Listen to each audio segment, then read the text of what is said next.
Sebab inilah yang Nabi ingatkan kepada kita, dan juga inilah juga yang menjadi senjata bagi orang bukan Islam nak memutuskan wifi direct kita dengan Allah Subhanahu Wa Taala. Yang pertama yang disebutkanlah yang sesungguhnya yang halal itu jelas, yang haram itu juga jelas. Di antara yang halal yang haram itu ada banyak perkara yang syubhah. Ramai manusia yang tidak mengetahuinya. Assalamualaikum warahmatullahi wabarakatuh. Salah satu perkara yang seharusnya kita kena tahu adalah berkenaan dengan doa. Doa merupakan wifi direct kita dengan Allah Subhanahu Wa Taala. Jadi kalau kata diputuskan wifi ini, maka tiada hubungan kita dengan Allah Subhanahu Wa Taala. Jadi dalam hal ini, sebab tu dalam hadis yang ke-10 daripada hadis 40 dalam hadis 40 ni, syarah hadis 40, tengok buka hadis yang ke-10 Hadis yang ke-10 ini berkenaan dengan makanan rezeki yang halal dan juga dengan menceritakan bab yang berkaitan dengan doa ini. Daripada Abu Hurairah radhiyallahu anhu berkata, Rasulullah SAW bersabda, Inna Allah Ta'ala tayyibun la yuqbalu illa tayyibah. Sesungguhnya Allah itu maha baik dan juga Allah tidak akan terima melainkan yang baik-baik saja. Inna Allah tayyibun la yuqbalu illa tayyibah. Wa inna Allah amara al-mu'minin bima amara bil mursalin. Faqala ta'ala, ya ayyuhar rusul kulu minat tayyibati wa'amalu salihah. Wa qala ta'ala, ya ayyuhallazina amanu kulu min tayyibati ma razaqnakum. Thumma dhakara rajula yutilu safar az'athar aghbar yamuddu yadayhi lis-sama ya rab ya rab. Wa mat'amu haram wa mashrabu haram wa malbasu haram wa ghuziya bil haram fa anna yustajabulah. Dalam hadis ini Nabi Muhammad SAW menyebutkan sesungguhnya Allah itu baik, Allah tidak akan terima melainkan yang baik-baik saja. Perkataan yang baik, mendengar perkara yang baik, melihat perkara yang baik, juga mengeluarkan perkataan-perkataan yang baik, berkawan dengan orang yang baik-baik, berjiran dengan orang yang baik-baik, dan juga mendapat sahabat yang baik. Semuanya perkara yang dianggap sebagai yang baik.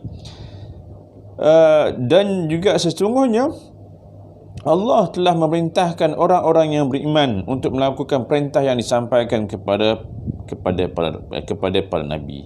Maknanya Allah memerintahkan kita sama saja sebagaimana Allah telah memerintahkan kepada para rasul, para nabi. Kemudian Nabi Muhammad SAW membacakan ayat yang berkenaan dengan ya ayyuhar rusul, wahai para rasul, makanlah dari makanan yang baik-baik dan kerjakanlah amalan yang soleh. Kemudian Nabi sebutkan lagi, Nabi baca juga firman Allah Subhanahu Wa Taala, wahai orang-orang yang beriman, ya ayyuhallazina amanu kulu min thayyibati ma razaqnakum. Wahai orang-orang yang beriman, makanlah di makanan yang baik-baik yang telah kami anugerahkan kepadamu. Kemudian beliau menceritakan seorang lelaki yang melakukan dalam perjalanan yang jauh, yang tubuhnya diliputi debu lagi kusut, dia mendadah tangan ke langit, ya Rab, wahai Tuhanku, yang menghadapkan doa itu dimakbulkan.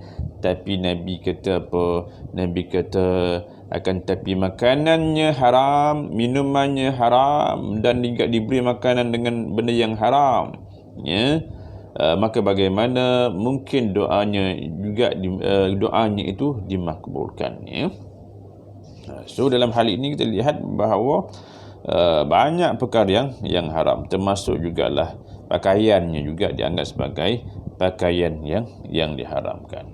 So dalam hal ini tuan-tuan, apabila John Naisbitt, seorang Yahudi, seorang lecturer, seorang author di Harvard University, dia menulis dalam majalah Megatrend tahun 2000 lagi, dia menulis bahawa nak perang orang Islam ini, termasuk juga lah orang Islam di Malaysia ni, tidak perlu kita nak angkat senjata, tak perlu kita nak menggunakan tenaga yang cukup banyak. Maka apa yang disebut, kami akan menyamaratakan dalam bab 3F. Sebab inilah yang Nabi ingatkan kepada kita, dan juga inilah juga yang menjadi senjata bagi orang bukan Islam nak memutuskan wifi direct kita dengan Allah Subhanahu wa taala. Yang pertama yang disebutkanlah F yang pertama tentang food, sebab Nabi sebutkan tentang kalau kata makanan kamu tu haram, minuman juga kamu tu haram, bagaimana doa tu nak dimakbulkan? Maka yang pertama adalah tentang F ni, food. Sebab itulah juga disamaratakan tentang nama-nama yang kita asalnya nama yang haram, tetapi apabila ditukar nama kita tak rasa lagi dah benda tu haram. Atau juga hari ini kita lihat bawah dalam hadis yang lain yang Nabi sebutkan, la yastahillanna ta'ifatun min ummati al-khamru yusammunaha bighairi ismiha. Arak hari ini telah ditukar nama kepada benda-benda yang tak lagi seperti arak, ditukar nama. Sebab itu dalam kes yang kata nama-nama yang dikaitkan dengan sumber yang najis, tukar nama. Sebab inilah. Maka jangan sebab ambil F yang pertama sekali, dia akan samaratakan tak rasa lagi benda itu haram, ialah tentang makanan. Food, tentang makanan. Baik, kemudian F yang kedua yang disebutkan wamal basu haram, termasuk jugalah pakaian kamu tu adalah haram. Maksud pakaian yang haram, pakaian yang tidak patuh syariah. Maknanya dengan pakai yang ketatnya, pakai ala-ala hampagas, vacuum packnya, dengan sekarang orang duk pakai cara-cara macam E. coli. Jadi kalau kata pakaian ni juga menjadi perkara yang akhirnya nampak macam jubah, memang nampak macam jubah, tapi ada jubah yang kata yang perempuan ini seorang kata kain yang melekat pada tubuh badan ini. Bunyinya seolahnya seperti jubah, tapi menampakkan bentuk tubuh badan, maka tak juga dianggap sebagai syariah compliant. Baik, yang tu termasuk jugalah waruziya bil haram, apa juga yang membawa kepada yang haram. Maka ditambah lagi F yang ketiga adalah tentang fun, hiburan. Maka orang yang terlibat dengan pakaian, orang yang terlibat dengan hiburan ini, dan juga ada orang yang tidak menghiraukan lagi lah makanan-makanan yang dia makan.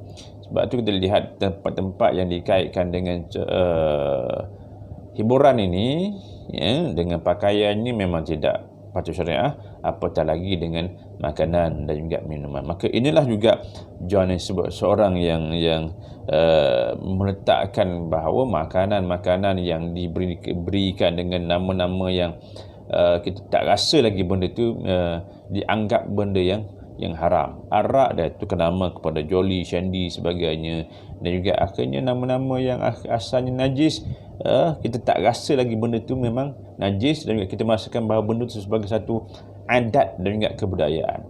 Sebab tu kita lihat hamburger perlu tukar, hotdog perlu tukar, sebab nama ni juga memainkan peranannya, dan juga apa yang dikaitkan dengan makanan dan juga minuman itu. Sebab itulah apa yang kita makan ini akan membentuk tingkah laku kan. Dan juga akhirnya Allah tidak memakbulkan doa kita kerana F yang pertama tentang food. Kalau kata kita tak menjaga food, dia akan pergi kepada fashion, pakaian ini yang tak lagi ikut, dan juga dia akan pergilah kepada yang hiburan. Yang hiburan bukan tak boleh berhibur, hiburan yang tidak mengikut acuan yang dibenarkan oleh Islam. So inilah juga seharusnya kita kena jauhkan. Tapi saya nak highlightkan yang pertama itu adalah tentang makanan. Oleh kerana itu kena jaga betul-betul makanan. Pastikan makanan yang halal dan thayyibah, halal lagi baik, untuk memastikan doa kita itu dimakbulkan oleh Allah Subhanahu wa taala. Jadi dalam hal ini jauhkanlah daripada 3F ini. 3F ini, food, fashion dan juga fun ini. Sebab dia juga ambil daripada apa yang disebutkan oleh baginda sallallahu alaihi wasallam. Jadi sekian, assalamualaikum warahmatullahi wabarakatuh.